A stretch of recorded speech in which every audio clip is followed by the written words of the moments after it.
He was 5'6", but he stood taller than kings, a man who rewrote war using logic, fear, and math.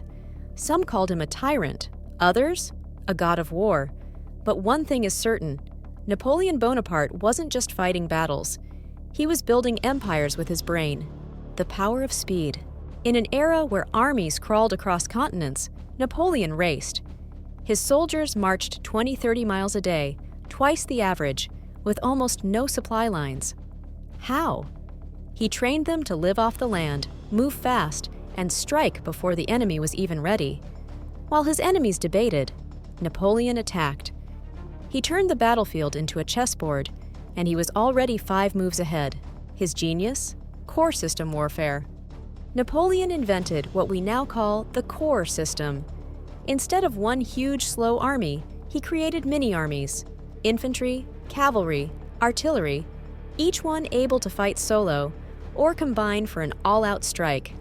It was like having 5 fists ready to punch from any direction. No other general at the time could think or move like that. While others played war like Monopoly, Napoleon played like StarCraft. He didn't just command, he hypnotized. Napoleon was a master of morale. His soldiers worshipped him.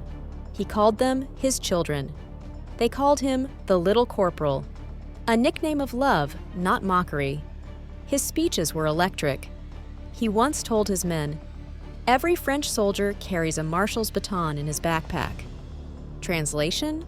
Any one of you could become great, and with him, some actually did. He could read a battlefield, like a fortune teller. Napoleon didn't just fight, he calculated.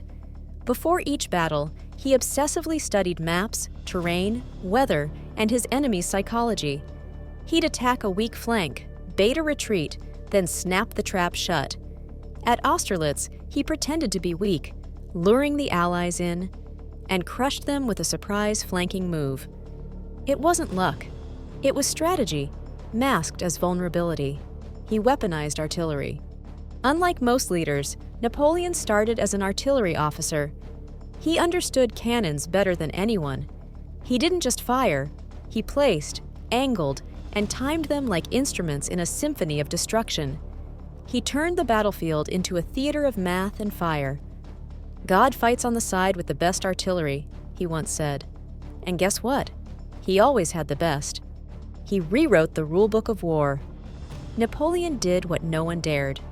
He crossed the Alps in winter. He fought on Sundays.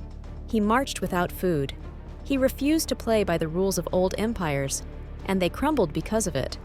He once said, "Impossible is a word found only in the dictionary of fools." He lived by that. His downfall proves his genius.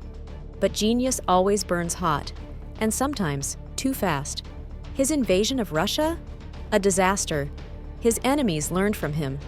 They used his own tactics against him. And at Waterloo, it all finally cracked. Still, even in defeat, generals today study his campaigns. Napoleon didn't just fight wars. He left behind a blueprint for modern military power. So, why was Napoleon seen as a genius? Because he didn't just march across Europe.